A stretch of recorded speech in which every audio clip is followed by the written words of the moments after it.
Muy buenas tardes, tengan todos y todas, amigos, amigas, apreciados y apreciadas amigas y compañeros, a esta sesión número 2 de los diálogos de convivencia, de educación sobre inclusión, convivencia y paz. Gracias por este espacio, porque el propósito es que podamos compartir la sabiduría, la experiencia acumulada por colegas, por amigos, que han construido una concepción del mundo compleja, rica, variada, densa, que permita comprender esta realidad, pues no sé, si llena de esperanzas o llena de desilusiones. Gracias al ICIDEM, a su director, Santoyo Muñoz, por este espacio, a Juan Carlos Mora, a Eduardo Mata y a Christopher por darnos el espacio y la cobijo de la gestión para que esto ocurra. Una idea que quedó pintada de muchas la sesión pasada es que la utopía nos mueve. Yo quiero pensar ahora que todos nosotros, los que estamos aquí conectados, es porque estamos convencidos de que el mundo que vivimos no es el que queremos. Estamos inconformes del mundo. Y frente a esa inconformidad del mundo, tenemos necesidad de construir qué mundo queremos para todos, qué mundo queremos, qué utopía se quiere para todos. Pero también queremos construir una explicación del mundo, una explicación de qué problemas son los que influyen en la convivencia, qué problemas influyen en la paz, en la inclusión. Porque a la medida en que podamos construir, ligar ambas miradas, la mirada de la realidad y la mirada del anhelo, podríamos caminar hacia un mundo mejor, más amigable para todos. En ese sentido, pues gracias a Gaby Belén, al doctor Flores Tinajero, a nuestra querida Ceci Valencia por ese espacio de hoy. Esperamos que sea de provecho mutuo y que podamos al final tener una visión más compasiva y una visión más compleja del mundo. Gracias, les dejo la palabra a la doctora Ceci Valencia. Buenas tardes.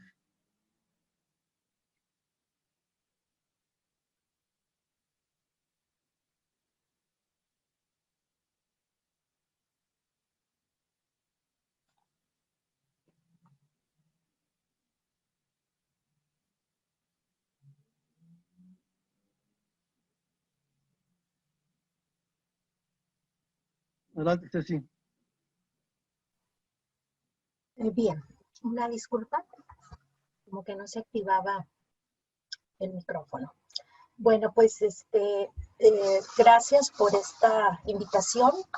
Indiscutiblemente el tema de que hoy nos convoca es un tema que nos interpela de alguna u otra manera como responsables en el campo de la formación, en el campo también de la terapia o de la intervención.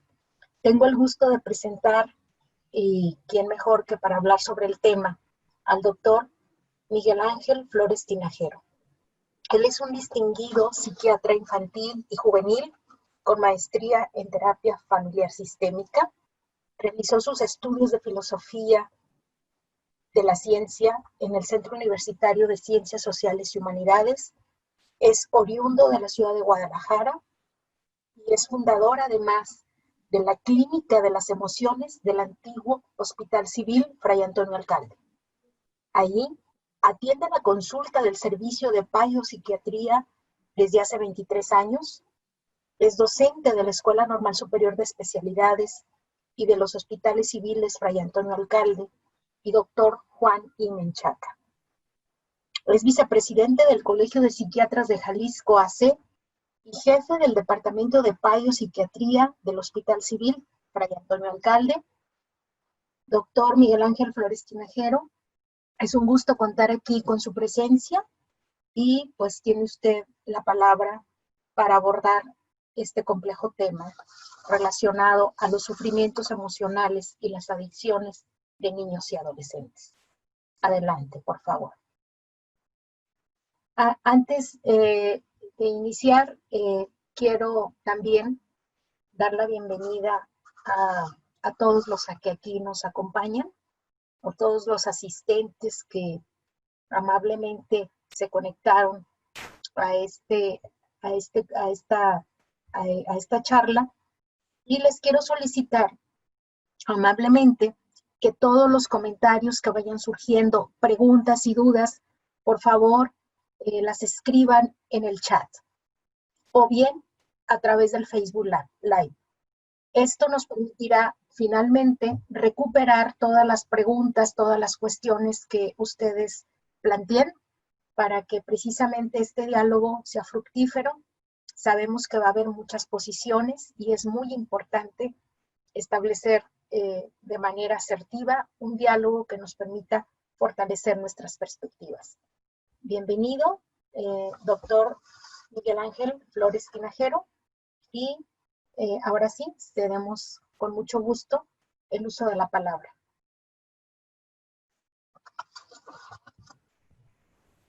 Buenas tardes.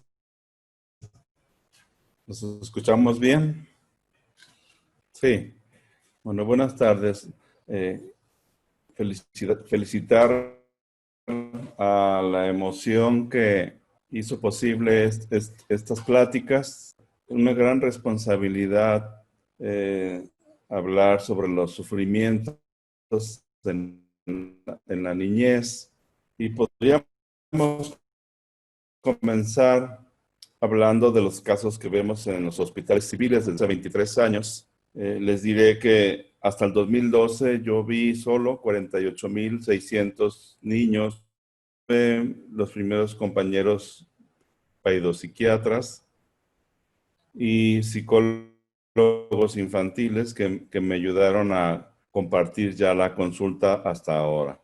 La población infantil sufre y tendremos que darle el nombre adecuado al sufrimiento, a la tristeza, al dolor de los niños. Yo les aseguro que detrás de cada consultorio de un psicólogo infantil, de un terapeuta, de un psiquiatra infantil, detrás de sus puertas hay alguien que está llorando, hay alguien que está expresando su dolor. Y nosotros hemos tenido mientos de esos que ponen en riesgo la vida de un niño, que tardan más de 15 días en sanar y que la gran mayoría a veces son necesariamente hacer parte de lesiones o problemas de tipo jurídico. Recuerdo un caso de una niña que atendimos de 65 puñaladas. Recuerdo el caso de un niño que nos dice un día que lo han enseñado a descuartizar cuerpos. Recuerdo el caso de que tenía que escaparse o se escapó porque lo usaban para trata y explotación sexual. Recuerdo una niña que venía de Honduras y que venía para cruzar por el país para llegar a Estados Unidos y fue violada. Recordamos casos de problemas paternos filiales en la infancia, donde hay gritos, hay relaciones ambivalentes, de esas que te quiero pero no te quiero, estoy contigo pero no estoy, donde hay la negación de la infancia, niños con maltrato fetal, niños con maltrato preescolar. Y bueno, me tocó hablar de este tema y creo que Víctor, muy emocionado por lo que hemos compartido en otras pláticas de la clínica de emociones, me comparte este tema, que el cual estoy agradecido, pero no quisiera llevarlo a la parte romántica del tema, sino a la parte real. ¿Qué pasa con los niños cuando aparece la tristeza y que hay sufrimiento? Muchas veces cuando subimos a los pisos de pediatría, podemos valorar que un niño está sufriendo y tenemos que hacer algo porque hay dolor, porque debutó como diabético y hay un dolor, pero aparte hay el problema en casa o hay una dificultad en casa. Yo recuerdo que la OMS hablaba de que la depresión sería en el 2020 el más grande problema o el primero de la discapacidad a nivel mundial. Esto se adelantó y yo recuerdo en 2006 ya tendríamos como 860 niños con depresión al año en el hospital civil. Hoy actualmente rebasan los 3,000 casos de depresión en el Hospital Civil. Recuerdo que había el diagnóstico número 13, de los 10 principales era el 13, y hace 5 años ocupó el primer lugar ya la depresión infantil en todo México, en todos los servicios de salud mental o de los hospitales generales que tienen servicios de salud mental. Y la pregunta estriba en qué es la infancia para cada persona de este planeta, qué significa los niños. Y yo esta pregunta a los pediatras, cuando los damos sus clases, a los psiquiatras, a los psicólogos o a los maestros de educación especial donde doy clases, les pregunto qué son los niños para ellos. Y sus respuestas son curiosas, porque a veces resulta que son redonditos, bonitos, chistosos, pero realmente la definición de la infancia tiene más conceptos y de siglo y del tiempo histórico, y parece que hay familias detenidas en tiempos históricos para definir la infancia. Cuando tenemos el grupo de padres con niños, muchos padres creen que su familia es autocrática y no democrática, y que pueden hacer lo que sea con los niños, y esto genera en los niños una reacción muy fuerte. O hay familias que, como no se han definido qué son los niños, pueden tener la idea de que pueden pertenecerles o hacer muchas cosas, cuando también hay la teoría social que el niño le pertenece al mundo. ¿Qué es la niñez? ¿Y qué pasa con esta? Y Lloyd de Maus nos recuerda a través de los siglos, desde que se creó la humanidad, que entre más antiguo sea el hombre, mayor violencia entre ellos. Los problemas de tratos, de malos tratos en la infancia han existido desde Grecia, cuando se quemaban a los niños que salían defectuosos, desde el siglo XVIII, cuando se abandonaban los niños en los montes, como los casos 19 sonados, como el niño salvaje de Aveirón, que era abandonado ahí. Y curiosamente el estudio de este niño, Víctor se llamaba, era un niño con discapacidad tipo autista, pero que en ese tiempo, en el siglo XVIII, no se sabía todavía el diagnóstico, ya que este aparece en 1937, por ahí por Leo Kanner, que inicia a ser el padre del autismo, pero que en ese tiempo pensaban que el niño tenía un problema de cognición, pero el maltrato ha estado ahí. Entonces, Lloyd de Maus nos lanza una pregunta muy interesante, o una metáfora, o una frase, que dice que, debido a que los niños siguen sufriendo maltratos, es todavía una pesadilla que aún no hemos alcanzado a despertar. Esto puede pasar, y un reto de la pediatría, de la salud mental, es ver qué pasa con los niños menores de 3 años dentro de la casa, qué está pasando con ellos, porque siguen viviendo estos problemas graves de maltrato o de problemas que los llevan a la evolución de la máquina de vapor a la era de la nanotecnología, que sería la cuarta revolución industrial, y esto lleva a que los problemas cada vez sean mayores. ¿Pero por qué? ¿Por qué eso tiene que ver con la problemática actual? Porque el conocimiento de la humanidad se ha duplicado, en el sentido de que de Cristo al año 1750 pues, se creó apenas un conocimiento de la humanidad, y luego en 1950, pero se dice que sucede ya cada 5 años, y se pronosticaba que en el 2020 sería cada mes. Estos cambios de conocimiento humano hacen que tengamos que tener más flexible, y aparece el concepto de invulnerabilidad, riesgo y resiliencia en los 80 con Sigmarco y Luke, que nos ayuda a pensar y a reflexionar sobre si la infancia es destino o no. Claro que luego queda comprobado que no es destino, por eso aparece este concepto, pero necesitamos tener más esa capacidad de flexibilidad ante los cambios del conocimiento, debido a la cuarta revolución industrial que existe, y la interacción que tenemos desde el cosmos hasta las nanopartículas.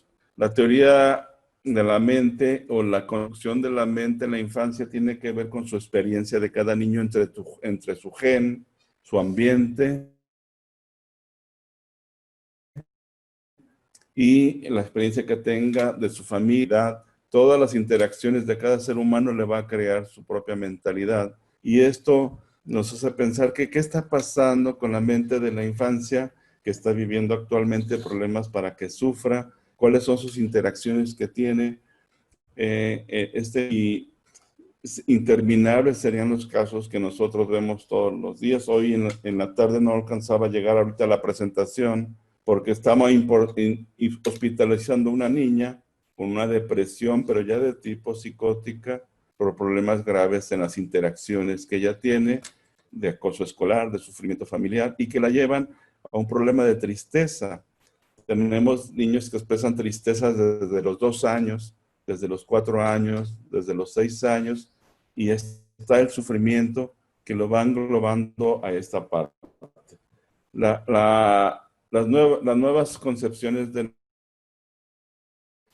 ayudan a darnos cuenta, pues, que lo heredado y el ambiente puede hacer que puedan haber nuevas ideas, nuevos conceptos, y eso es lo que nos podría salvar de quedarnos establecidos en la teoría de lo innato y lo adquirido o del determinismo, esta parte de que nos genera las posibilidades tantas ahora con tantas terapias que existen, tantas intervenciones que puede hacer lograr que se haya posibilidades en los niños de poder tener cambios sobre sus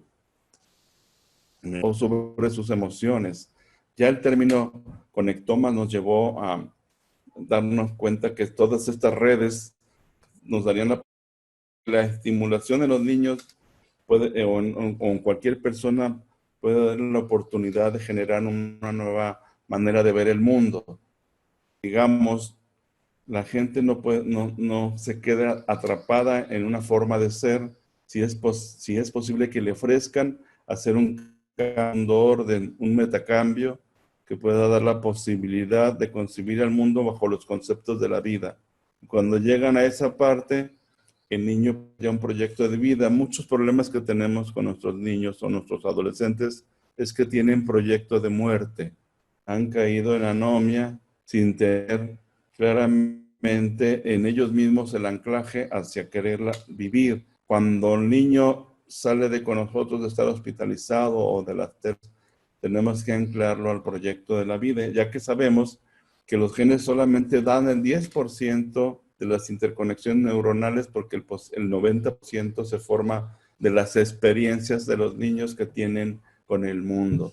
Esto es algo fascinante, ya que su desarrollo va a ayudar a que tengan las posibilidades. Un diagnóstico en psiquiatría infantil, en psicología infantil, no es un diagnóstico determinado que se pueda generar totalmente ya definido, porque el niño está cambiando y a veces ese diagnóstico que tenemos puede... ¿Qué les quiero decir esto? Que muchos niños que llegan con nosotros con espectro suicida, con depresión, pueden hacer importantes de tal manera que tenemos un índice mínimo de niños que cometen el suicidio a partir de que se trabaja. Esto nos lleva a pensar en un modelo no solo biopsicosocial, sino biopsicosocioambiental, en donde están partes de la familia, del individuo, de la sociedad, del ambiente, para poder generar el cambio de un niño. No nos quedamos solamente en esa visión biológica o en esa visión sociológica. Es la interacción de todos estos los que nos va a ayudar, y eso nos ha ayudado a ayudar a la infancia a salir de ese sufrimiento. ¿Cómo surge el sufrimiento? ¿Cómo aparece la tristeza? Cuando tenemos un niño enfrente, manifiesta con llanto, oye, ¿dónde sientes la tristeza? Y empiezan a llorar. O nos dice, me duele el estómago, o me enojo mucho porque estoy triste, o no quiero hacer las cosas. Aparece el diagnóstico como el trastorno oposicionista, pero del vínculo, ya no oposicionista desafiante, sino la vinculación donde los padres no logran organizar la mente del niño y se muestra el niño totalmente complejo a los 3 años de edad. Porque vamos, cómo manifestamos las emociones, y aparecen en los manuales últimamente, en en los manuales diagnósticos internacionales el concepto ya de depresión, de ansiedad y de estrés. Esto es importantísimo porque antes solamente eran como una pasadita, ya aparecen como tal. Ustedes pueden visitar la página de Facebook Psiquiatría Hospital Civil y ahí tenemos temas sobre ansiedad y depresión y estrés en los niños para ampliar el tema. En la infancia está sufriendo. ¿Y por qué pasa eso? ¿Quién pregunta a los niños si están tristes? ¿Quién les pregunta si hay algún dolor? Nadie les pregunta. A veces el problema es que nadie les pregunta, ni siquiera, a veces corremos con la sorpresa de que tienen que quitarse la vida y nadie les ha preguntado porque no.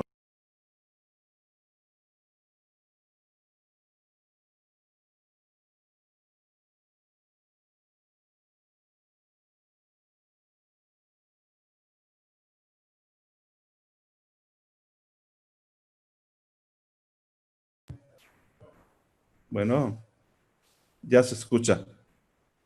¿Sí se escucha? Ya. Ya. Ya. Si nos metiéramos al tema de la depresión, como tal, ya como un sentido, tendríamos que escucharlo. Les pongo ahí las referencias bibliográficas, pero bueno, comprimir desde arriba, presionar hacia abajo, un dolor psíquico. Y los niños, cuando les preguntamos, y los que no tienen lenguaje, tendríamos que ser expertos en observar su conducta. Entre más pequeño es un niño, el sufrimiento lo va a expresar por su conducta y lo vamos a ver el día de hoy, pero históricamente es lo que se sabe de la depresión.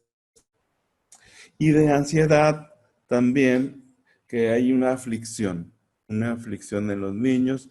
La ansiedad puede también expresarse por sus hiperactivos, niños desorganizados, y puede ser un problema de ansiedad donde no se está atendiendo, niños con miedo, pero medio recurrente, que puede durar más de 2 semanas y que nos están manifestando ese tipo de sensación.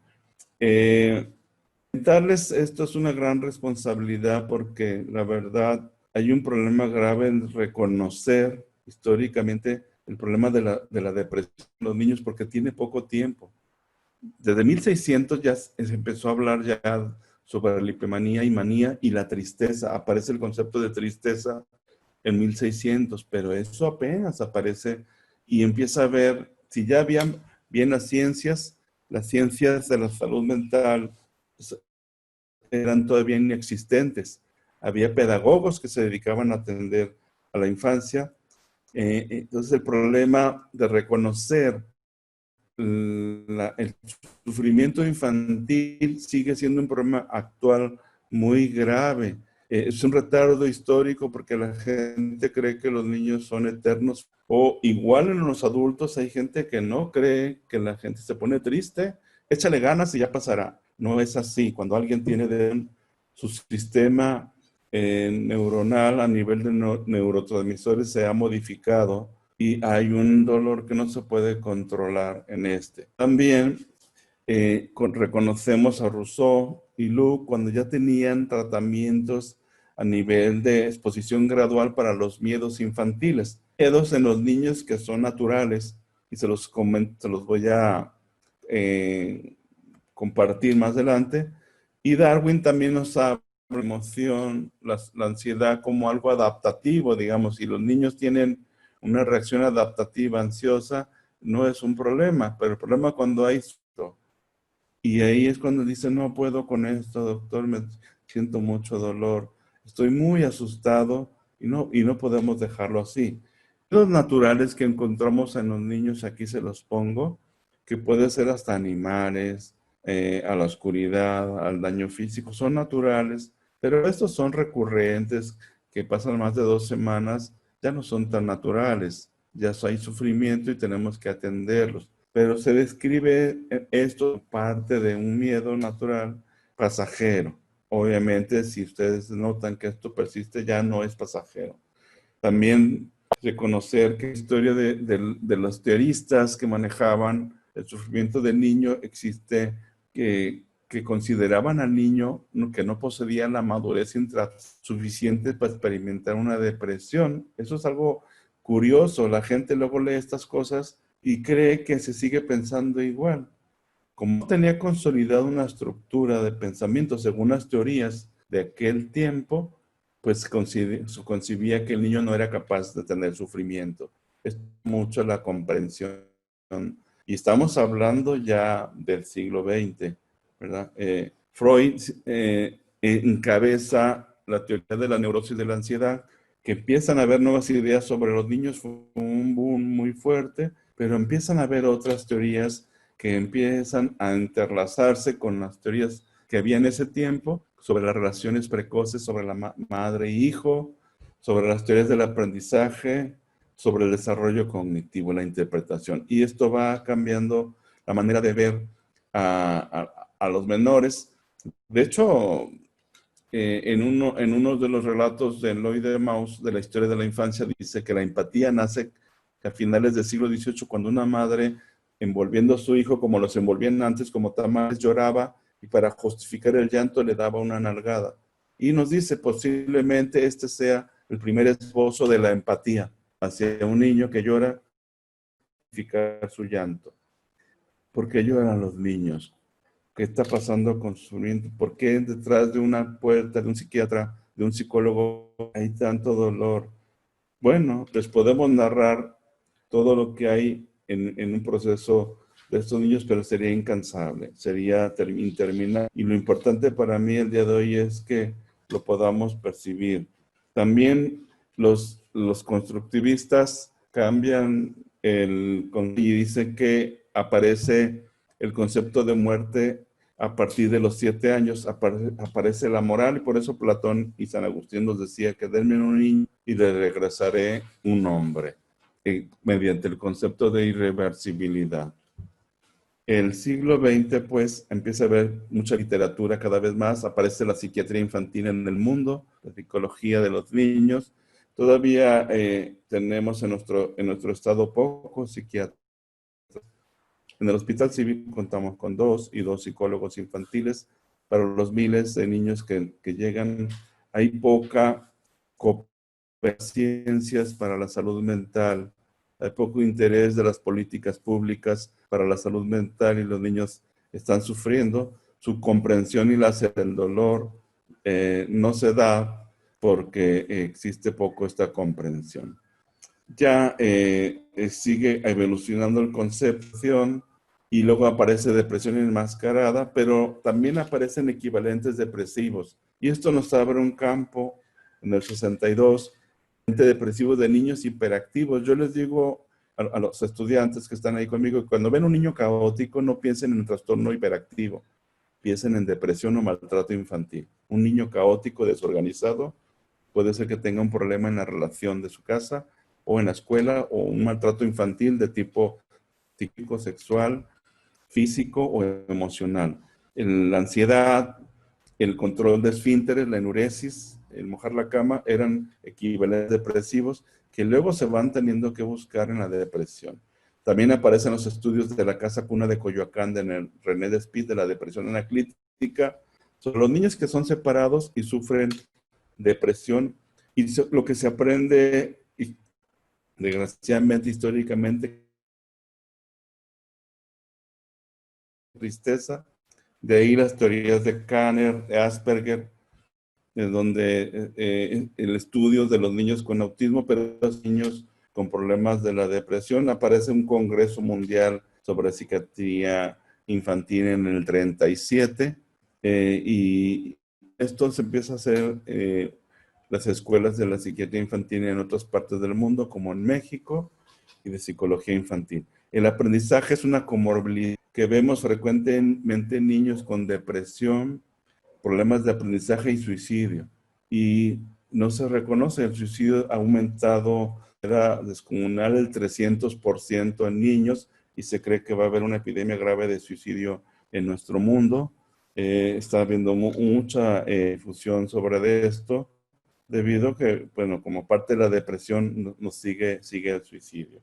Hasta los 70 se conceptualiza en la depresión, se acepta en los niños. En los manuales en los 80 empieza a aparecer, en el 82, DSM-3, DSM-4, DSM-5 y se acepta. Vean qué tan poquito tiene en la ciencia la aceptación de la depresión. Por eso la gente cree que los niños son eternos felices. Se ponen tristes y hay una tristeza grave que no se está escuchando o que no se sabe si el niño roba, si el niño hurta, si el niño se orina, pues cómo ver si está deprimido, si eso lo interpretamos como un problema de conducta.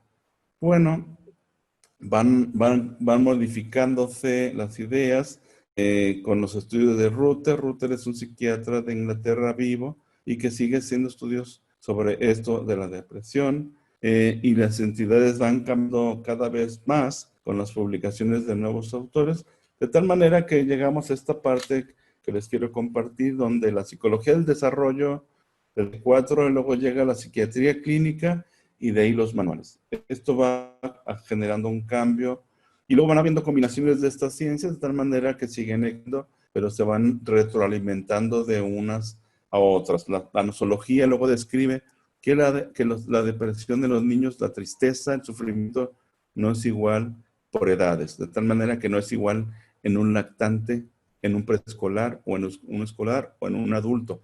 Eso va a pasar para que se pueda ir aceptando y se pone en hincapié en la conducta. Vamos viendo la conducta de los niños para comprender la depresión. Existen varias formas de encontrar la depresión.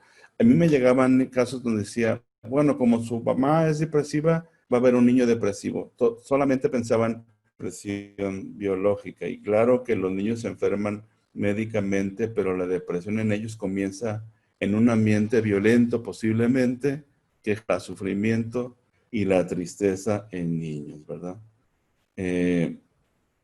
Ya en la década de los 80 aparece todo en la psiquiatría que llama la atención, que es la psicopatología del bebé. Esto es algo nuevo, se está haciendo apenas especialidades en varios países del mundo. En nuestro país, los psiquiatras infantiles vemos a los bebés, pero es un nuevo entrenamiento que existe y se le llama esto a la psiquiatría perinatal. ¿Cuál es el concepto medular de esto? La interacción, lo interactivo, el vínculo, trabajar con el vínculo. Con el bebé se trabaja con la madre, con el padre, con el cuidador primario, y muchas veces estos cuidadores pueden tener problemas que generen en el niño depresión y que se vaya lastimando. Esta es una breve encuesta estadística que tenemos de cómo han aumentado los casos en el hospital civil desde el 97 a la fecha. Del 13 al 20 esto sigue exponencialmente aumentando grave. Les pongo ahí los diagnósticos más frecuentes. Pero ¿por qué estos niños, estos diagnósticos? Esto es una historia que no podríamos contar en este momento por el tiempo, pero son estos sufrimientos los que los llevan a tener a estos niños que tenemos ahí. De tal manera que llegamos a tener hasta 2.873 en un corte de enero del 19, 2020, de casos con depresión en niños y ansiedad. Les vamos a compartir la presentación para que la tengan, pero este es el corte que hice. Y les iba a traer el que hicimos el viernes, el de la última consulta, pero ya no quise. De tal manera que tomar en cuenta muchas cosas en los niños para detectar y atenderlos, como un manejo individual, familiar, de pareja, factores protectores como arte, deporte, juegos de casa en familia, y a veces un psicofármaco son importantes porque se ha modificado. Los daños que deja la depresión pueden generar daños tan severos en el cerebro que pueden cognitivas de memoria y atencionalidad permanente si no se atiende tempranamente.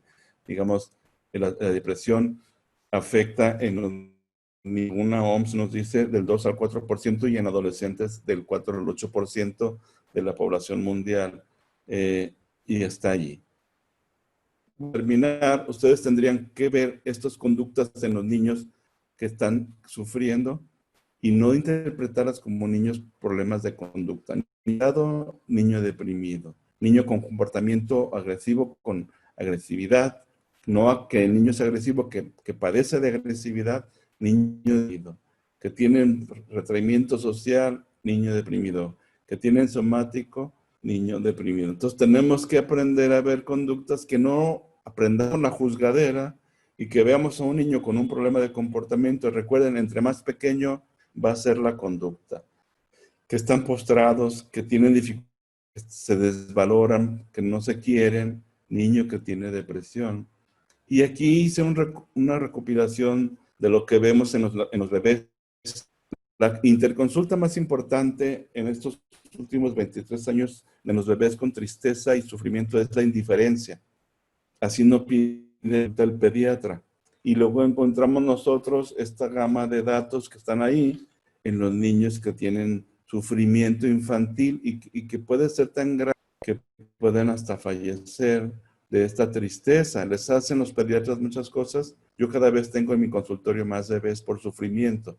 Obviamente el tratamiento es en el vínculo. Mamás que tienen sufrimiento y no es buscar al culpable, es buscar el cambio y buscar que el niño deje de sufrir. Estos son otros síntomas que vemos en los bebés y que nos mandan los dermatólogos, los inmunólogos, los nutriólogos, que los niños y que no han encontrado datos pediátricos, ya son datos médicos, psicológicos que tienen balanceo, autoagresividad escolar. La conducta de que ya ellos ya están irritables o tristes, mirada de aflicción, retraimiento, mojan la cama, problemas en la alimentación y también fallas somáticas en los niños. También estas conductas, cólera, ¿cuántos niños con violencia, menor rechazo vemos por ahí en la calle pueden tener depresión? Oscilaciones del humor, no juega con otros niños, no presenta autonomía. ¿Qué está pasando con estos niños? Negativas a relacionarse, puede tener, está aislado en la computadora, aguas. Tenemos que aprender a ver esto y es la gran responsabilidad que sentimos el día de hoy para transmitir. Niño irritable cuando ya van a primaria, impulso que roba. Si un niño roba, auxilio, auxilio, ayúdenme, algo me está pasando. Si es que no nos han enseñado a robar. Entonces tenemos que cambiar nuestra mirada por una mirada de comprensión, colocarnos en su epistemología para ver qué está pasando. No puedo, no soy capaz, no lo voy a lograr. Sentimientos de inutilidad tienen estos niños que ya están teniendo problemas graves de autodesprecio y entre ya van creciendo, empiezan a ver ya la habilidad y desidia o comportamientos a la población adulta. Las consecuencias van a ser graves cuando hay un problema desde inútero, los neurotransmisores se alteran de manera permanente y cada vez se conoce más esto, que si hay un problema de maltrato fetal, por ejemplo, puede haber problemas en su sistema nervioso central que va generando un problema desde el comienzo de la vida. Digamos, un niño tiene que ser bien invitado al mundo, planeado, deseado y aceptado. Y si sabemos que si el niño es muy cuidado desde los primeros meses, le va a ir bien. La UNICEF tiene grandes estudios antropológicos, igual la OMS, que tienen que ver con el cuidado no solamente de la alimentación, desarrollo, conocer desarrollo en la infancia para no hacerla sufrir, llevarlos a que puedan tener una buena interacción y que finalmente tengamos la cultura del acuerdo. Acordar con el niño desde que nace. El niño tiene una manera de comunicarse con nosotros, pero si no los comunicamos con él, tendremos un problema grave. Llegar a una civilización del respeto, la que nos comparte Gregory Bateson me parece muy buena, se las voy a dejar ahí para poderla tener. Y si ustedes me dijeran, bueno, ¿y qué causó la tristeza, este sufrimiento de los niños? Les dejo esta diapositiva. Pues es la herencia, pero sumada con enfermedades o un ambiente de familia o social que tenga problemas graves de separaciones tormentosas.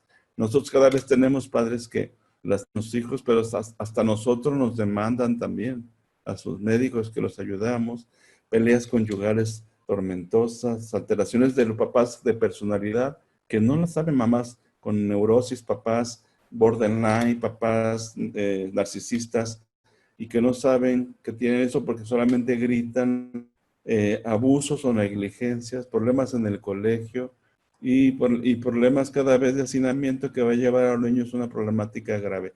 Esto va a disponer muchos problemas en la niñez. De tal manera que necesitamos actuar entre la interacción que tengan los niños nos ayuda a poder generar una mejor infancia. Nosotros hemos propuesto en el hospital una clínica de emociones donde atendemos las relaciones del niño y llegar al acuerdo hasta colocarnos en su epistemología y comprenderle a este menor.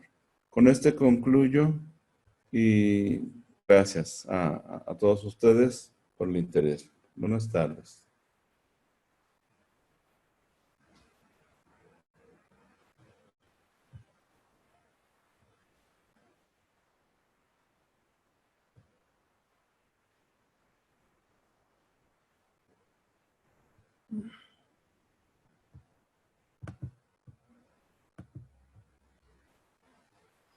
Hacia adelante.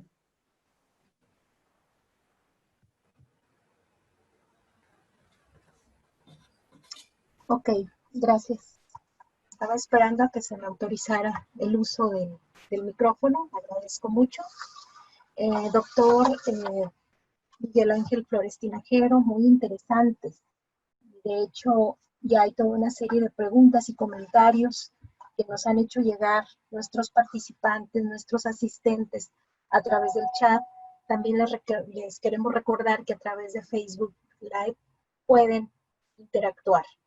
Tengo el gusto, a continuación, de presentar a la doctora Gabriela Belén Gómez Torres. Ella es psicóloga, maestra en Ciencias de la Educación por el Instituto Superior de Investigación y Docencia para el Magisterio y casi doctora en el Doctorado Interinstitucional de Educación por el Instituto Tecnológico y de Estudios Superiores de Occidente, ITESO, perteneciente y de la Universidad Iberoamericana, Red Universitaria Jesuita. Desde hace una década coordinó en el estado de Jalisco, a través de la Secretaría de Salud, una campaña interseccional de orden nacional en materia de prevención del abuso en el consumo de sustancias. Actualmente es docente y tutora en la Escuela Normal Superior de Jalisco y en el Instituto Transdisciplinario de Estudios de la Conciencia, ITEC. Colabora con la Organización de Estados Americanos y en el plan en la transformación de formadores en promoción de la salud y la prevención de adicciones para América Latina. Y bueno, muy vasta la experiencia de nuestros invitados y pues les cedo el uso de la palabra precisamente a nuestra invitada, que es la doctora Gaby Belén, como la conocemos aquí en la comunidad de amigos, pero que reconocemos que tiene toda una expertise en el campo precisamente de las adicciones de niños y adolescentes. Gaby, bienvenida.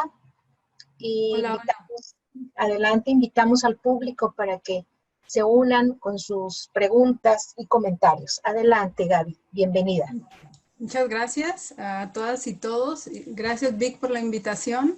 Voy a tratar de compartir pantalla para presentar algunos elementos que me permitan orientar las ideas que quiero compartir el día de hoy con ustedes.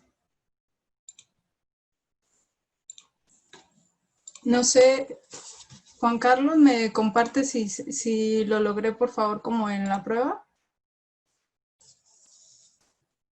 Muchas gracias.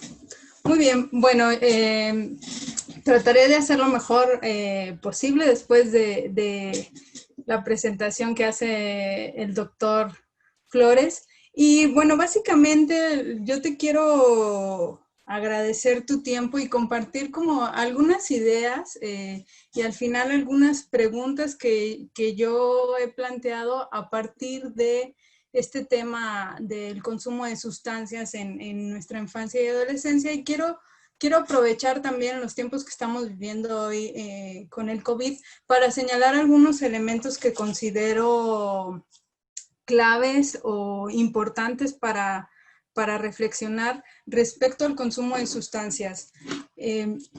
Lo que yo he preparado el día de hoy para compartir contigo básicamente se divide en 3 elementos clave. El primero, trataré de darte brevemente algunos datos que a mí me preocupan respecto a la infancia en relación al consumo de sustancias, pero posteriormente hacerte una invitación con vías de optimismo. Ahora traigo un nudo en la garganta después de escuchar al doctor Miguel.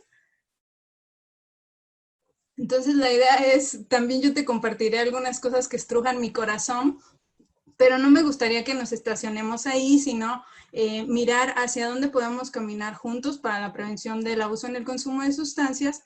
Y finalmente, lo que quiero es invitarte a que me ayudes a construir una serie de preguntas para poder abordar este tema en conjunto. Quiero comenzar con una buena noticia y una invitación, ¿no? La primera es que la experiencia que hemos tenido por aquí, vi a algunos colegas con los que hemos trabajado la prevención del abuso de sustancias en contextos escolares. Y la buena noticia es, y también una invitación, es que en nuestras comunidades educativas comencemos a hablar de este tema, evitando estereotipar a aquellas personas que tienen acceso a consumos problemáticos. Incluso en las escuelas ir erradicando este término cultural que es el de vicio, ¿no? Si nosotros leemos en el diccionario, la palabra vicio significa defecto de fábrica, ¿no? Y cuando algún objeto o producto es defectuoso desde fábrica, lo que hacemos es desecharlo.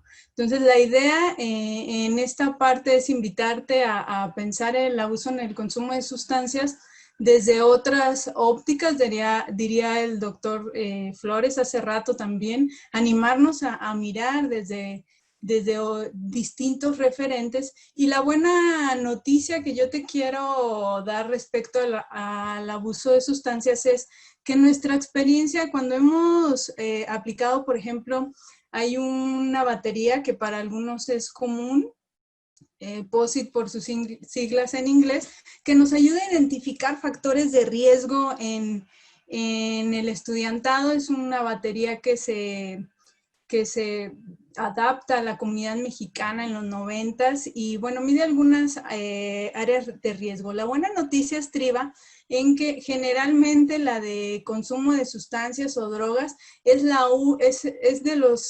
de las áreas que tienen menor puntaje en comparación de otras, por ejemplo, relaciones familiares, salud mental.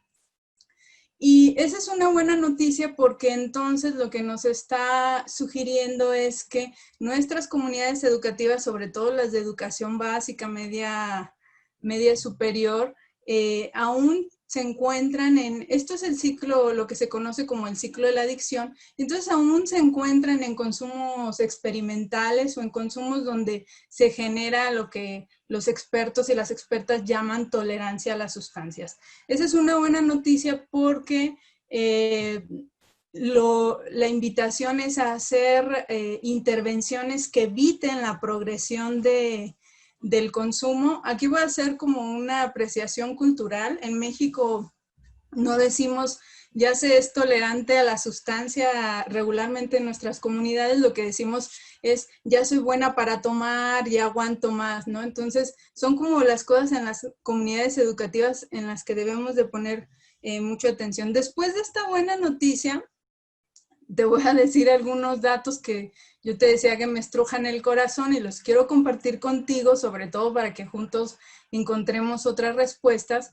Es que le anteceden al POSIT, por ejemplo, mayor índice de riesgo en otros sectores, como es la relación con familias o puede ser incluso la salud mental.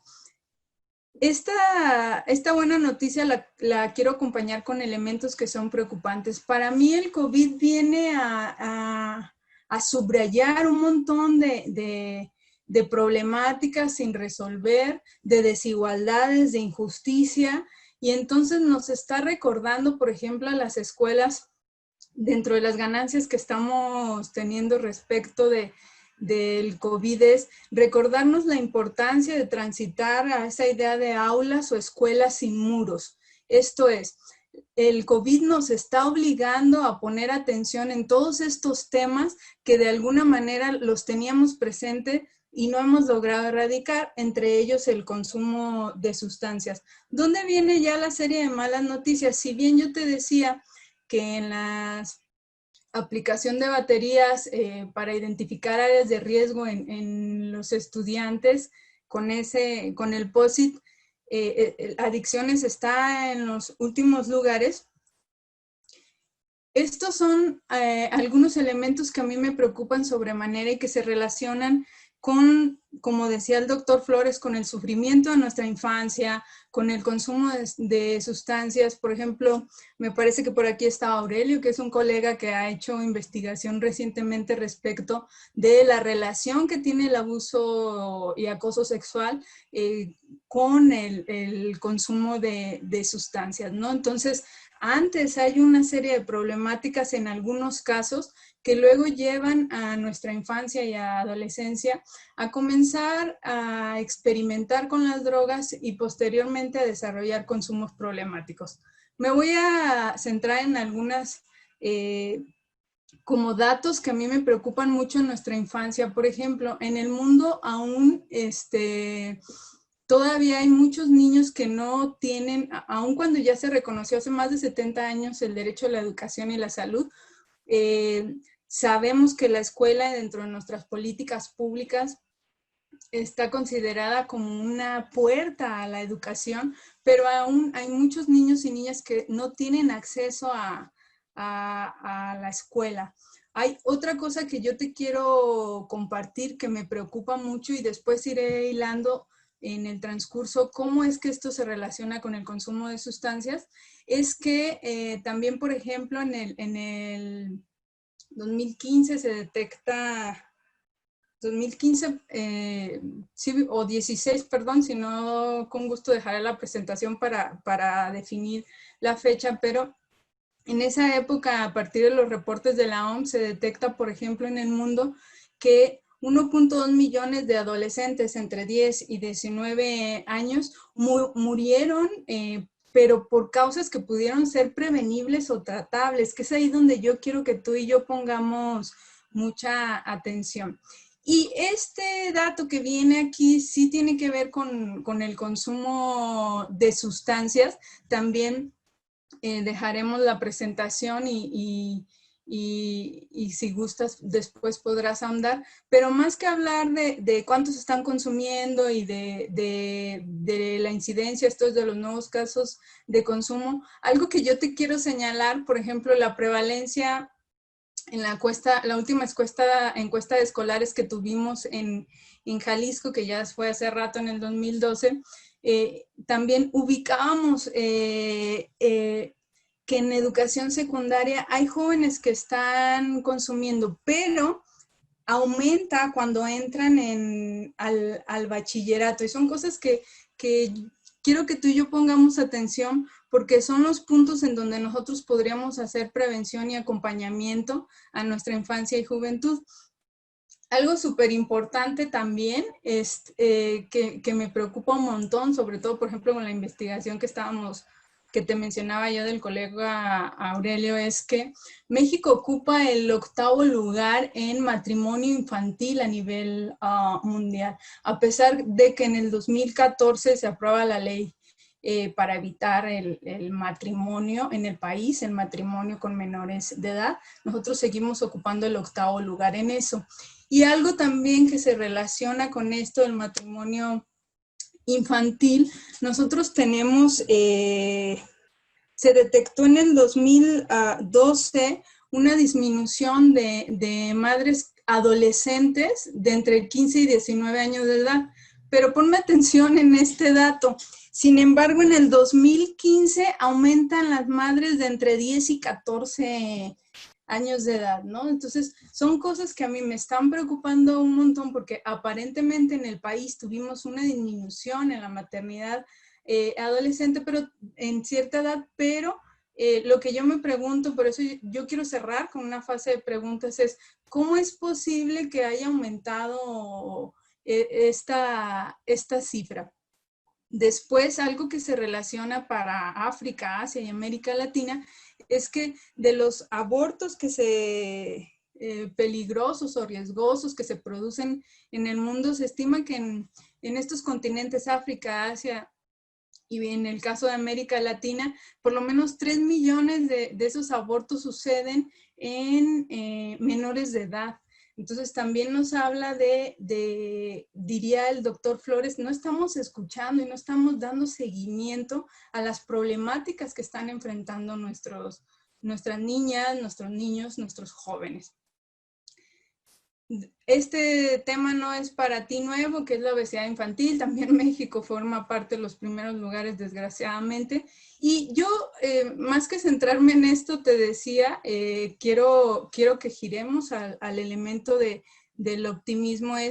Estos últimos 3 datos también los quiero retomar, ¿no? Que es la profesión docente. Se identifica ya que es como una profesión que genera altos grados de estrés. También la mayoría de los docentes, si no es que todos, gran parte de nuestro trabajo la generamos fuera de nuestra jornada laboral, a diferencia de otras áreas laborales. Y bueno, también hay algo que tiene que ver con los contratos y salarios respecto a la población docente, que hay todavía ahí algunos temas por resolver. Yo quería cerrar con estos 3 puntos en compañía de los elementos que me preocupan respecto a cómo está viviendo nuestra infancia en México, porque quiero invitarte también a, cuando pensemos en cómo acompañar a quienes, a nuestra infancia, también hay que pensar en cómo acompañar a quienes están con nuestra infancia, a nuestros docentes, a las familias, a los cuidadores, porque a veces no ponemos atención en ello y esperamos que todo se resuelva de manera automática. Para cerrar estos datos, pero es algo que yo te quería compartir, en uno de los últimos informes que yo leí de la infancia en UNICEF México, hay algo que a mí me preocupa sobremanera. Resulta que 8 de cada 10 agresiones, se estima que 8 de cada 10 agresiones a nuestros niños y jóvenes y niñas se realizan o en la escuela o en la vía pública. Y el tercer lugar con más agresiones después de la vía pública y la escuela es la casa. Ante esto, yo pensé una idea súper absurda después de que se me estruja el corazón, que yo quiero que me ayudes a reformularla. Cuando yo leí estos datos, leí también que se aproximaba la posibilidad de que la humanidad pueda habitar la Luna y Marte. Entonces yo dije, bueno, eso va a solucionar la cantidad de maltrato que tenemos a nuestra infancia. Luego identifiqué que es una idea absurda, como tú notarás, porque si al final la misma cultura y las mismas personas que acompañan ahora a nuestra infancia y nuestra juventud estarán poblando la Luna y Marte, la violencia seguirá incrementando o seguirá presente los peligros latentes. Y entonces, además de la escuela, la vía pública y la casa, pues tendremos Luna y Marte como elementos donde los niños y las niñas son maltratados. A mí se me ocurren por lo menos 3 posibles respuestas para esto. Y quiero invitarte para que tú y yo nos centremos en focalizar la salud. Y enseguida te explicaré cómo se relaciona, o trataré de comentarte cómo se relaciona esto con el consumo de sustancias. La primera, que es otra idea absurda, hay por ahí una canción que circula desde hace un montón, ¿no? Sería quemarnos los ojos y no ver cómo está viviendo nuestra infancia. Esto es seguir como ahora. Hay quienes añoran, por ejemplo, la vuelta de clases, volver a la escuela y vivir como antes. La escuela ya no puede ser como antes. El manejo del consumo de sustancias de nuestra infancia tampoco. A mí me parece que el COVID es también, además de una crisis, es una gran oportunidad para que demos vuelta a aquello que no está funcionando y que no estamos haciendo bien. De manera que tradicional, hay distintas maneras de abordar esto, el consumo de sustancias. Lo que podremos hacer también es, a quien quiera profundizar en el tema, con gusto deja mensaje y hacemos llegar la encuesta nacional de adicciones, por ejemplo, o la de estudiantes. Pero lo que yo quiero centrarme más que en los datos es, tradicionalmente en las escuelas, hemos abordado el tema de las adicciones centrándonos en la enfermedad. Lo que a mí me gustaría es invitarte en darle la vuelta a esa visión y ahora centrarnos en la salud. ¿Cómo sería eso? Bueno, a este tema de adicciones y otros más, como conductas sexuales de riesgo, por ejemplo, lo hemos abordado desde un enfoque clínico patógeno desde las escuelas. Y esto es, nos centramos en la enfermedad porque es la que queremos prevenir, es lo que queremos evitar. El problema de que desde las escuelas pongamos atención en la enfermedad es que tendríamos que esperar a que ésta se presente para actuar. Y entonces hacemos diagnósticos, evaluaciones sectorizadas. En el tema de adicciones, por ejemplo, incluso a veces vamos de distintas dependencias, la propia Secretaría de Educación, el Sistema para la Familia, Seguridad Pública, y todos entramos con el tema de adicciones sin organizarnos, ¿no? Y señalando la enfermedad. ¿Qué apunta esta tradición de atender las adicciones desde un enfoque de la enfermedad? Bueno, infundimos una pedagogía del miedo y no de la relación con las sustancias y de mi entorno con las sustancias. Esto de las drogas son malas y hay que evitarlas. Otra cosa que hacemos también en tema de adicciones, sobre todo en secundaria, en Jalisco, por ejemplo, me tocó ver muchísimos casos donde a los niños o jóvenes que comenzaban a tener consumos problemáticos, se les enviaba a estudiar a distancia, también a las que se embarazaban, a las jóvenes que se embarazaban. Ya no se les llamaba a la secundaria, entonces para no coartar su derecho a educación se les mandaba a estudiar a distancia. Ahora yo me pregunto con el COVID, ¿qué vamos a hacer? ¿Los vamos a regresar a la escuela? ¿Cómo atender? Esto tiene que ver con este enfoque que está centrado en pensar en las personas como individuos y no en su relación con el entorno. Muchos casos de jóvenes que comienzan a consumir, por ejemplo, la escuela para ellos o ellas representa a veces la única posibilidad de buscar otras opciones de vida. Entonces, cuando nos centramos en un enfoque donde lo que yo hago es separar a la estudiante o al estudiante que está teniendo este problema con algún consumo, estamos coartando en realidad su derecho a la salud, su derecho a la educación. Para ir cerrando esta parte, algo que también creo que tenemos que hacer es mirar qué nos ha dejado la evidencia científica respecto al abordaje del consumo de sustancias. Y yo te quiero invitar a que pienses en tus escuelas cuál ha sido la tradición respecto de este tema o cualquier otro de salud. Evitar, por ejemplo, charlas que sean aisladas, conferencias, testimoniales. Es muy común que todavía se lleve a las escuelas gente que ha padecido consumo problemáticos y va y cuente su experiencia.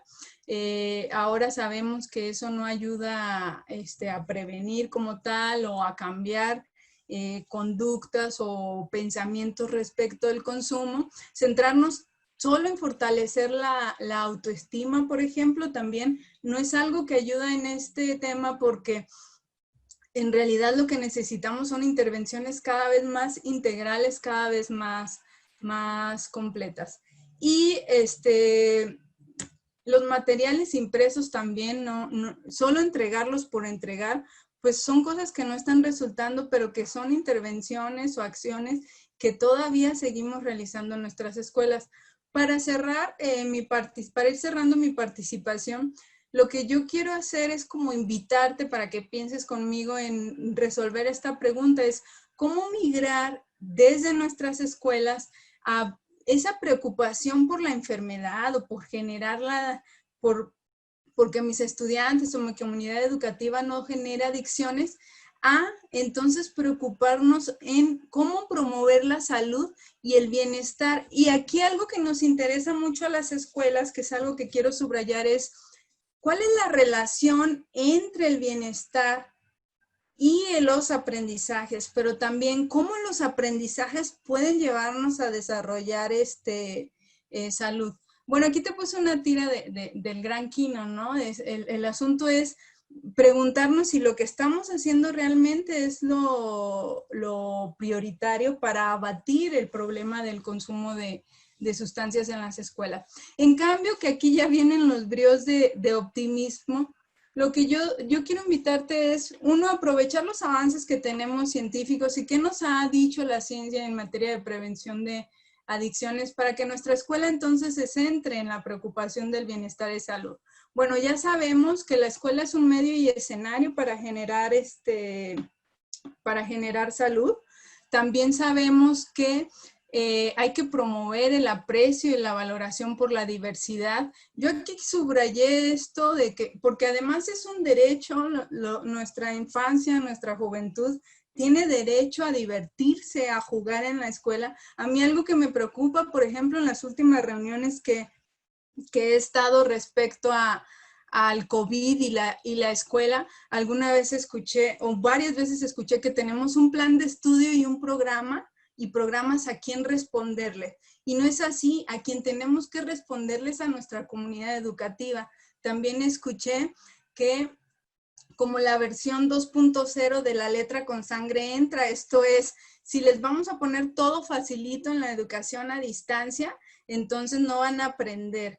Todavía hay como ese imaginario de que para aprender hay que sufrir. Esto te lo cuento respecto de que al final a mí me parece que para prevenir el consumo de sustancias desde las escuelas, tendríamos que comenzar en hacer de nuestra escuela un entorno realmente saludable y seguro. Recuerda los datos que yo te comenté, por ejemplo, de 8 de cada 10 agresiones se dan entre la escuela y la vía pública a nuestra infancia y adolescencia. Eso quiere decir que nuestras escuelas no son entornos seguros y entonces es algo en lo que tenemos que trabajar. ¿Cómo se relaciona esto con el consumo de sustancias o qué sabemos ya? Bueno, la investigación científica nos ha dicho que hay que trabajar en crianzas, en hacer que la familia tenga crianza positiva, darles herramientas, canalizar los casos que requieren atención especializada, trabajar en el clima y la cultura escolar, tener reglamentos claros respecto de lo que se consume y no dentro de la escuela, generar espacios libres de humo, pero al final, sobre todo, yo te voy a insistir en generar un clima y una cultura escolar que sea saludable. Ya viene la última etapa de mi participación.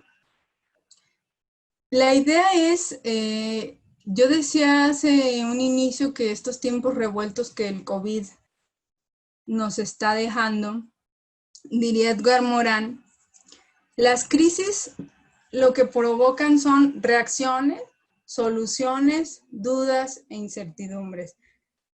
Mi invitación, más que dar respuestas, es como invitarte a que juntos construyamos preguntas de cómo es que vamos a cambiar esos datos que el doctor Flores nos compartió hace rato, algunas pinceladas de datos que a mí me preocupan también. Y al final el asunto es cómo ayudar a nuestra comunidad educativa para que cuide de sí y de los demás. ¿Qué es lo principal? Los contenidos no son nuestra prioridad. qué aprendizajes sí queremos que desarrollen y cómo esos aprendizajes también nos pueden ayudar a evitar que nuestro estudiantado tenga una exposición o un consumo problemático de ciertas sustancias. Esta es una imagen, te invito a que la mires y a que comencemos. Son solo algunas preguntas que yo te dejo al aire, pero lo que me gustaría es conocer las preguntas que tú te has hecho o que puedes realizar para llevar a tu escuela a convertirse en un escenario lo más saludable posible. Y tú puedes seguir el orden. Este es un ejercicio que conocemos las y los docentes perfectamente. Tú puedes seguir un orden o solo hacer una lluvia de ideas y preguntarte respecto de aquello que te preocupa. Algo inicial con lo que yo te invito a que pienses es, ¿qué es lo que más lastima a mi escuela? ¿Son las drogas? ¿Es el narcotráfico? ¿Es la violencia? ¿Es que no están aprendiendo a comunicarse de una mejor manera? Esa es para mí una pregunta central. Y a partir de que tú generas una serie de preguntas, después podrás, en compañía con otras personas, también buscar respuestas para cambiar esos datos. Te insisto que el doctor Flores y algunos que yo te mencioné al inicio estamos presentando. Quiero cerrar con esto. Te pido, como tu escucha en cuerpo y alma, coincido con el doctor Flores, por favor, consulta a la infancia y adolescente, a nuestra juventud, pregúntales qué quieren, qué sienten, qué piensan. Generalmente, por ejemplo, en consumo de sustancias, llevamos el programa preventivo que creemos que es mejor, pero poco se socializa antes con el estudiantado, que es el primer beneficiario. No le preguntamos qué piensa del tema del consumo de sustancias, de las violencias, qué cree que se tiene que hacer. Después, si te interesa, por ejemplo, también te puedo compartir un análisis factorial que hicimos un colega y yo cuando en su momento yo estaba en el Consejo Estatal contra las Adicciones, donde a partir de la encuesta estatal de estudiantes nos dimos cuenta que a partir de consultarle a los jóvenes, ellos identificaron algo que titulamos como FEDE, que es familia, escuela y deporte. 3 áreas que para ellas y ellos son importantes para prevenir el consumo de sustancia. Mientras sigamos sin consultar a nuestro estudiantado, va a ser muy difícil volver a elementos que dignificar su existencia, respetarlos y bueno, seguiremos haciendo intervenciones al margen de aquellas personas a quien se supone son los primeros que deberían enterarse de qué queremos para prevenir y qué queremos para promover salud.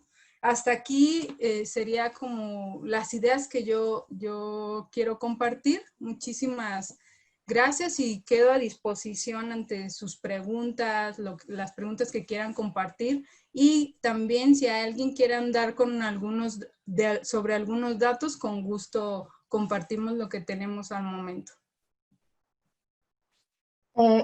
Muchísimas gracias por esta importante e interesante intervención, doctora Gaby Belén. Pues indudablemente los datos que nos aportan, como bien se ha dicho aquí, son datos que nos estrujan, que nos interpelan como formadores, como médicos, como psicólogos, dependiendo precisamente de la posición en donde estemos y también del nivel del compromiso del que tanto se habla. Ustedes plantean o se infieren algunas interrogantes. Una de ellas, cómo acompañar a las infancias, pero también cómo acompañar a aquellos que acompañan a las infancias. Porque efectivamente no es un asunto que lo podamos dejar al arbitrio o a la voluntad del actor.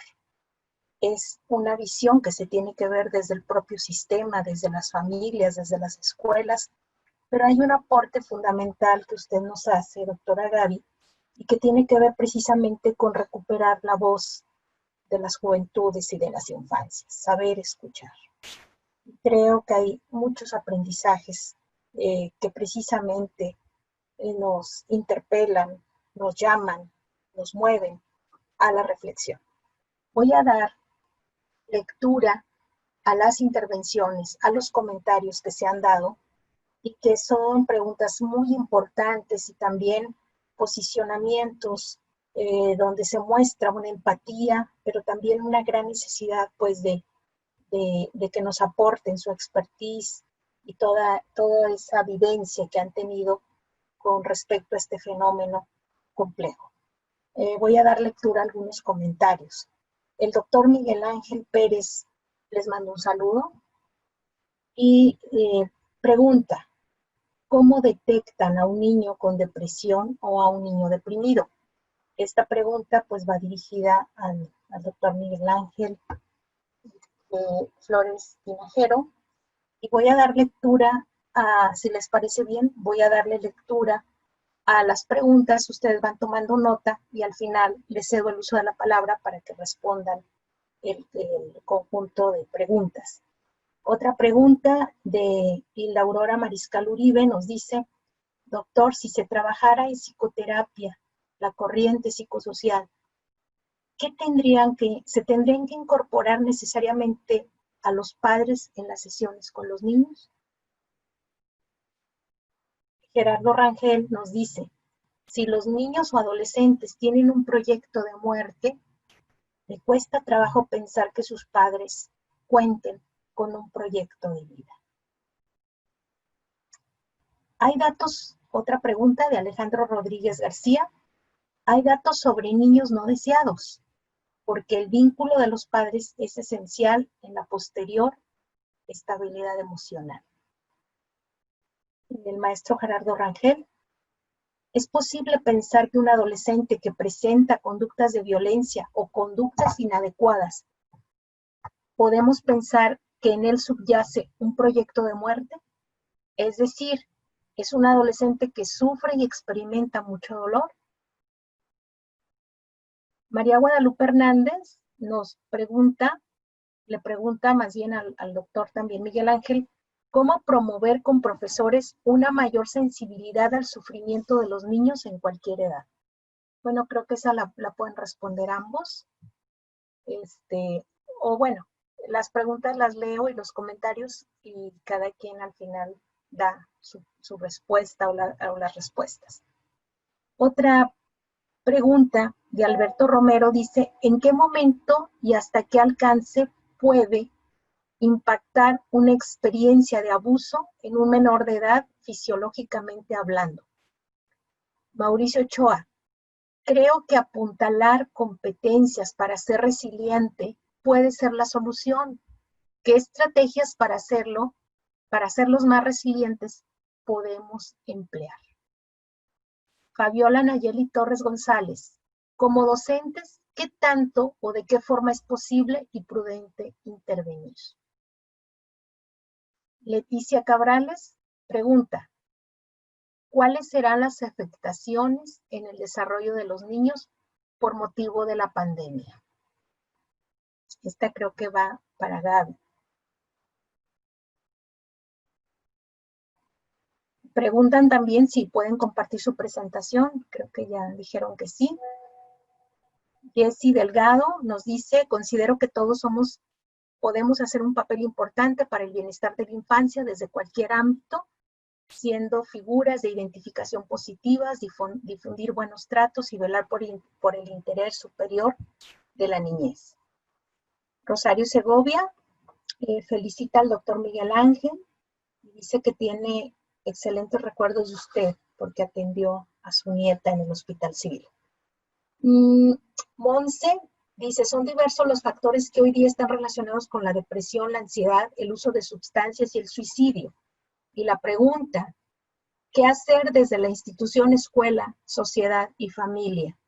Pues es la pregunta que nos interpela a todos, y que yo creo que no la vamos a llevar de tarea, pero no sé qué opinen ustedes. El ambiente del alumno, dice Angélica, el ambiente del alumno es muy importante. Pregunta, ¿cómo se puede ayudar a los jóvenes cuando no tienen con quién platicar o ser observado?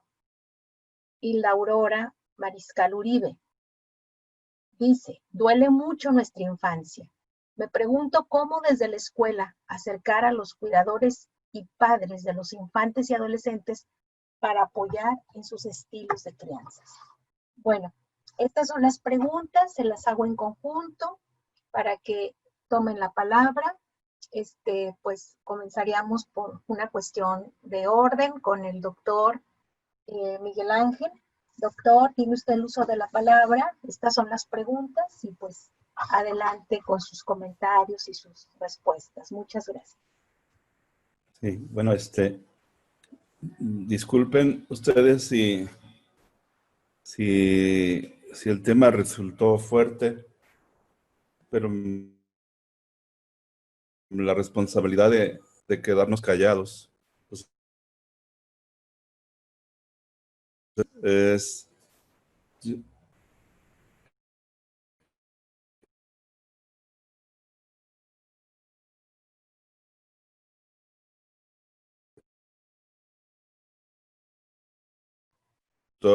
de un psicólogo, de una terapeuta, abrían la puerta de un terapeuta infantil, de un psiquiatra infantil o de un psiquiatra, escucharían las versiones de cada ser humano del sufrimiento. Y si bien podemos hablar de un tema esperanzador, yo creo que el tema más esperanzador es reconocer que está habiendo un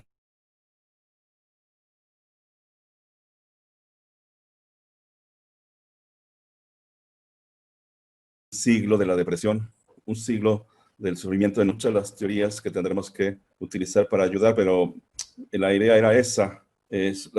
Parece que se fue la así así bien, y yo creo que es reconocer lo que sí está pasando. Y yo no quería hablarles de los temas dolorosos porque tampoco quiero lastimar sus emociones, porque hay cosas muy, muy graves que hasta nosotros, psiquiatras o terapeutas, necesitamos de otro terapeuta o de otro psiquiatra para sanarnos.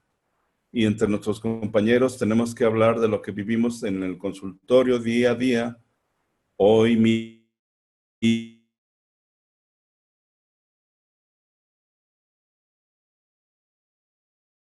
Y nos quedamos al final, está pasando real. Y no es señalar a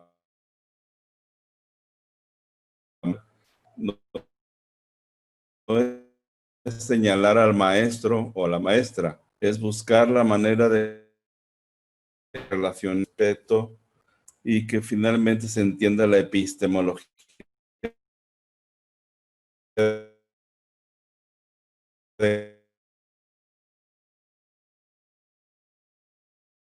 por eso cuando alguien me dice, háblanos de depresión, porque dependiendo de la edad, yo no quería darles una clase de depresión, sino quería sensibilizarles que el sufrimiento se llama tristeza y la tristeza preescolar es de manera distinta. Y esa es la realidad que estamos viviendo en las instituciones y parece que está incrementándose. Y les comentaba datos del 300% del suicidio infantil. El primer suicidio que me enteré fue en el 98 y actualmente tenemos como 200 casos en el hospital que llegan y hoy de suicidio infantil, y que es una situación grave y bueno, no hay que quedarnos callados, y si se lastiman sus emociones, no era el objetivo es qué vamos a hacer todos juntos. Entonces, para hablar de depresión, dependiendo la edad, nosotros cuando atendemos a un niño no atendemos al niño, es algo biopsicosocioambiental, atendemos a los padres también, y si alcanzamos a los maestros y si alcanzamos a otros también, porque no es una situación ligada solamente al niño, es creer que solamente el niño tiene el problema y tenemos que ayudarle a que la familia lo mire. Pero si la familia piensa que el niño tiene un problema de conducta violenta porque él es el que está mal, ese sería el reto. que la familia se dé cuenta que en este niño se instaló la violencia por algo. Y hay niños que la violencia para ellos es la única manera de vivir, porque han caído a un sistema relacional basado en que solamente siento y vivo cuando soy golpeado o cuando soy descalificado o cuando uso drogas o cuando me prostituyo o cuando soy lastimado, porque ese es el único afecto que han reconocido. La violencia es tan silenciosa como la hipertensión, que puede ser tan mortal como esa, pero cuando se instala, sigue una escalada que si no la paramos, el niño va a acabar en un tutelar o en una penal, porque no hubo quien detuviera esa secuencia de vivir violencia. Posiblemente detrás lo que hay es un niño deprimido. Y recuerden que su sistema nervioso ya se lastimó, sus neurotransmisores. No somos solamente ambiente, también somos biología. Y hablábamos de esta interacción, cómo se va dañando, llamémosle enfermedad o como le quieran llamar. Hay un problema ahí con este niño. Obviamente, los niños que son aceptados son los que los va mejor. También puede ser que no fue planeado, puede ser que no fue deseado, pero si fue aceptado, de ahí. La psicosis para la psiquiatría es un problema de neurotransmisores. Para la vida relacional, para la teoría sistémica, es un problema de no haber sido aceptado. Y hoy por hoy tenemos niños que llegan al hospital donde los padres nos dicen, ni lo desean ni lo acepto. Así llegan y nos dicen, y el niño está psicótico y está agresivo. Y lo trae la abuela, porque los padres dicen de eso. Y a veces lo dicen sin decirlo. Hay una cosa de ambivalencia. Recuerden que Eloy de Maus decía que la ambivalencia es una de las creencias del siglo XVIII, pero todavía perpetúa en muchas familias que tienen problemas y que necesitan atenderse si tienen niños. Entonces sí tienen que entrar también a veces la familia. El problema más grave que nosotros tenemos, y por eso desarrollamos la clínica de las emociones, es que el padre y la madre acepten ir a terapia. Ellos dicen, se mete con nuestros hijos, pero nosotros no. Ese es un problema grave. Lograr sensibilizar al papá que diga, ya me di cuenta que el niño tiene este problema no porque quiere, porque algo le pasa.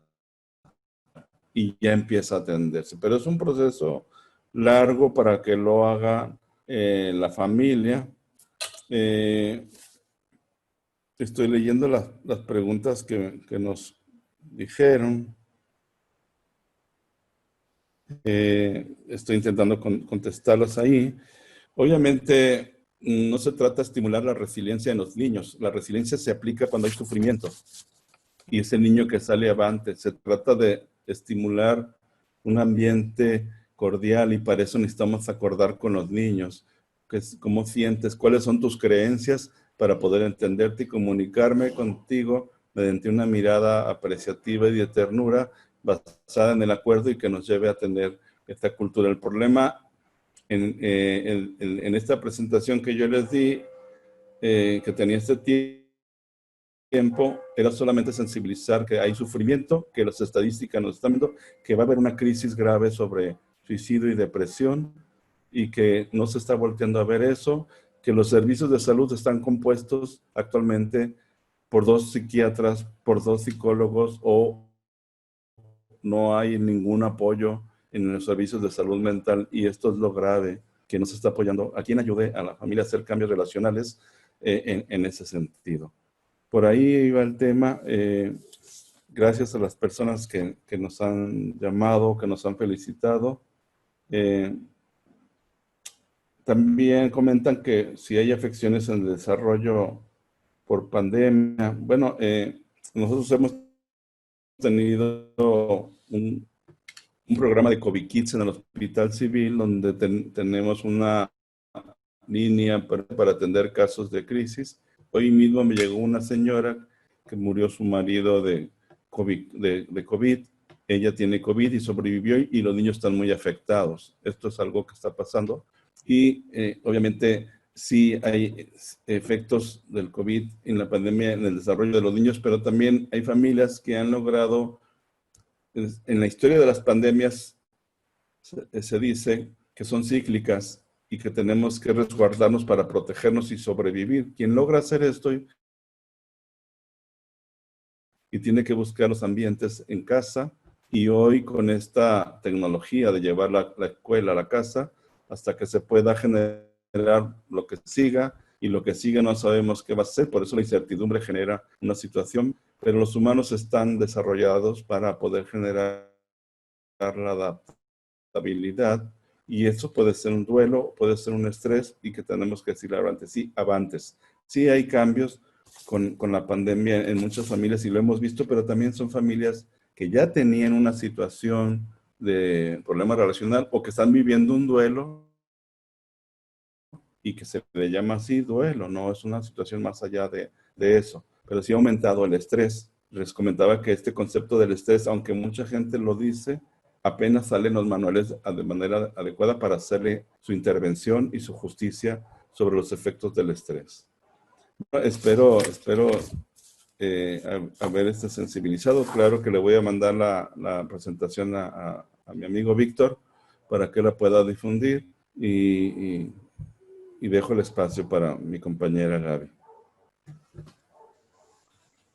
Gracias, muchas gracias, doctor Miguel Ángel.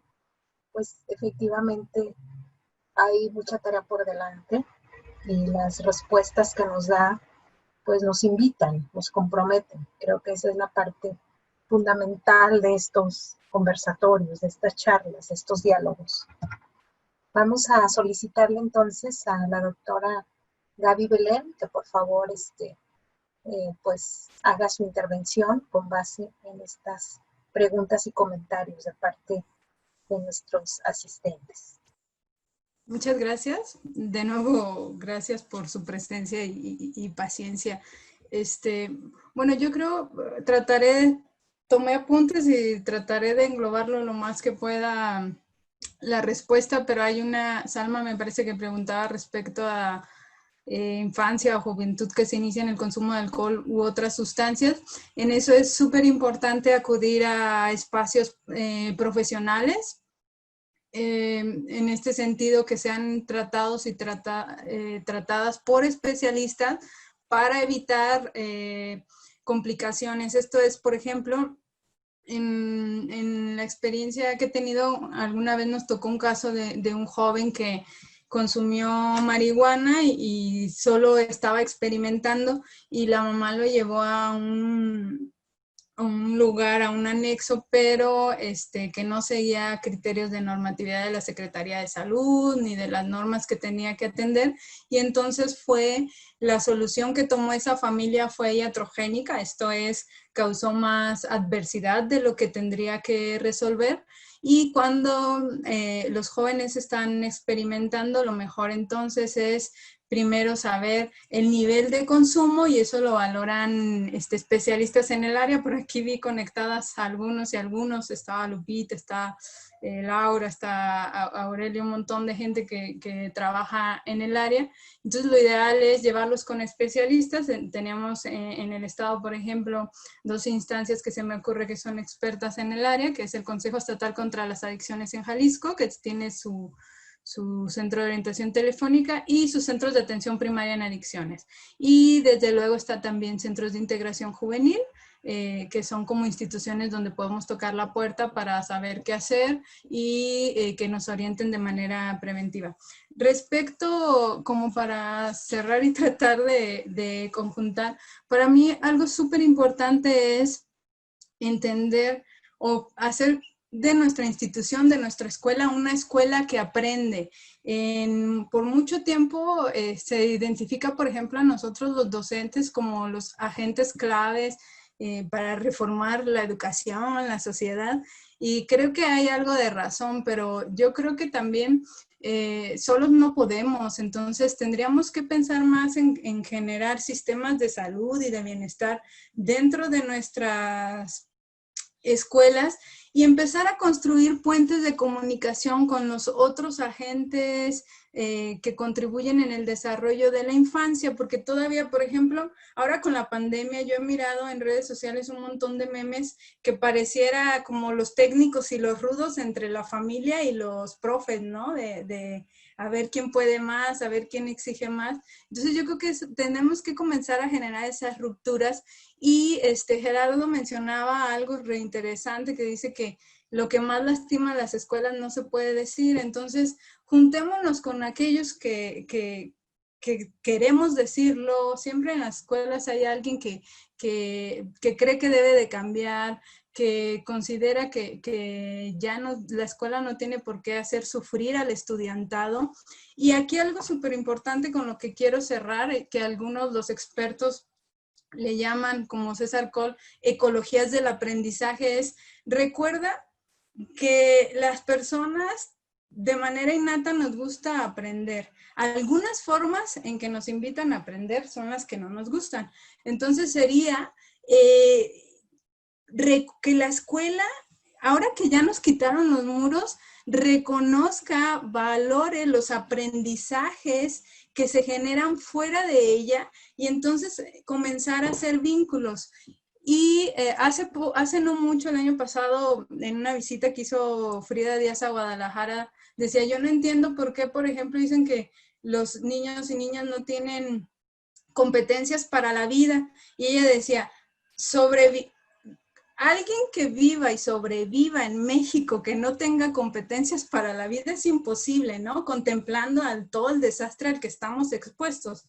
Entonces yo cerraría con esto, es cómo las nuevas ecologías del aprendizaje o todo eso que se aprende en distintos escenarios es herramienta para nosotros y nosotras las educadores también para prevenir el consumo de sustancias, preguntarles y hacer algo multireferencial. Yo te decía, a veces llegamos como expertos a prevenir adicciones u otros temas, pero no consultamos a quien vive esto. Estamos en pugna con las escuelas. Por ejemplo, los padres y madres no se involucran. Yo lo cito, nosotros cuando aplicamos el POSIT y medíamos áreas de riesgo, hablábamos y en una comunidad de 1,800 estudiantes solo llegaban a la reunión 20 padres o madres de familia, generalmente las madres de familia.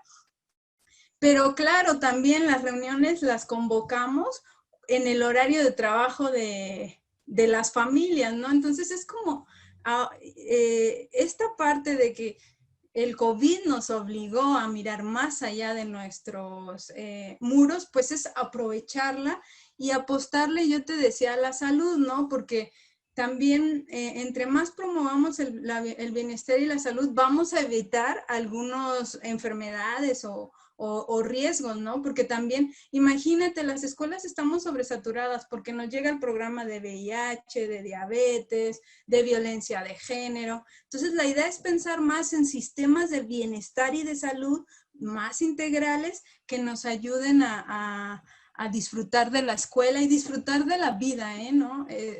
Dejarnos de que la escuela debe de ser aburrida, violenta, porque si no, no aprendemos, ¿no? A muchas familias y profes y autoridades educativas ahora les está preocupando más la calificación, por ejemplo, ¿no? O sea, si nos preocupa más la calificación que mantenernos con vida ante el COVID, yo creo que hay algo ahí que reflexionar. Muchísimas gracias por todo.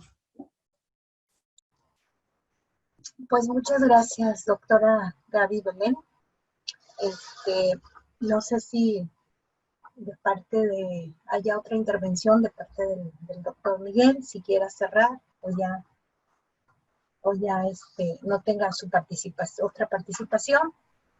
Pues finalmente tenemos un compromiso y ese compromiso pues nos mueve a reflexionar desde nuestro espacio, desde nuestro lugar, ¿verdad?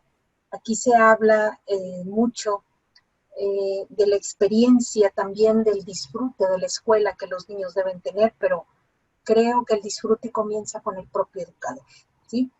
Y mucho, de alguna manera, de lo que nuestras infancias y adolescencias viven, pues no es sino el reflejo también de una sociedad.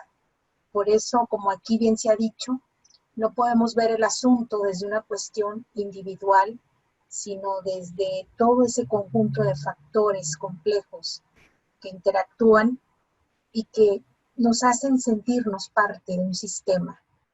Pero eso no implica que no seamos responsables. Una de las cosas que también me llevo y que para mí es muy significativa es esa posición que nos dio el doctor Miguel Ángel Flores, en el sentido de que no estamos determinados Esta idea que la infancia es destino ha sido muy fuerte, pero hay que aprender también a entender que la vida, que la experiencia permite nuevos procesos de resignificación, de reconstrucción y de entender que la escuela, la familia pueden ser un espacio de eso que hemos llamado también la reconstitución del tejido, de un tejido dañado, pero que estamos precisamente en vías de sanar un tejido. Y esta es una tarea de todos. Víctor Ponce, yo agradezco y veo que tuvimos más de 100 asistentes a esta charla y esto es muy significativo porque habla de un interés importante en un contexto de gente que tenemos de alguna u otra manera intervención con los jóvenes y con las infancias y los adolescentes. Aquí hay psicólogos, aquí hay trabajadores sociales, aquí hay terapeutas, aquí hay médicos, hay maestros, hay formadores de formadores. Y yo finalmente pues cedo el uso de la palabra a ti, Víctor, porque realmente pues esto parte de una iniciativa que surgió en un foro, que surgió de una inquietud, pero que tiene también detrás toda una trayectoria de trabajo. No fue algo azaroso ni algo fortuito, sino que tiene que ver también con una trayectoria en la que hemos estado ligados. Adelante, Víctor. Y gracias por la invitación. Y gracias, Ceci Valencia, muchas gracias. Pues solamente para invitarles a la siguiente sesión, que espero que sea igual o más rica que esta, en la que nos acompañarán Ceci Valencia, la doctora Ceci Valencia, y el doctor David Coronado, el tema de las violencias. Si se dan cuenta, cada tema nos complejiza más la comprensión de la realidad, pero también complejiza más la lucha por transformar la realidad, ¿no? Entonces, hoy la mirada compasiva hacia el interior de las personas y ver sus sufrimientos, sus dolencias que escapan a través de las adicciones. Vamos a, la semana que entra, pues, a abordar el tema de las violencias, como otra mirada al asunto de esto, ¿no? Lo que en el foro hemos concebido es que las violencias son realmente externas, físicas o psicológicas, también son internas, y que ambas se confluyen o se intersectan para provocar provocar el sufrimiento, provocar que el maestro no pueda enseñar y provocar que, por supuesto, el chico no pueda aprender. Aquí, pues, invitados pues a la sesión 3, la semana que entra, con David Coronado y Ceci Valencia. Y gracias pues a Gaby y a Miguel Ángel Forcinajero por su intervención. Un aplauso a ellos desde lejos. Gracias.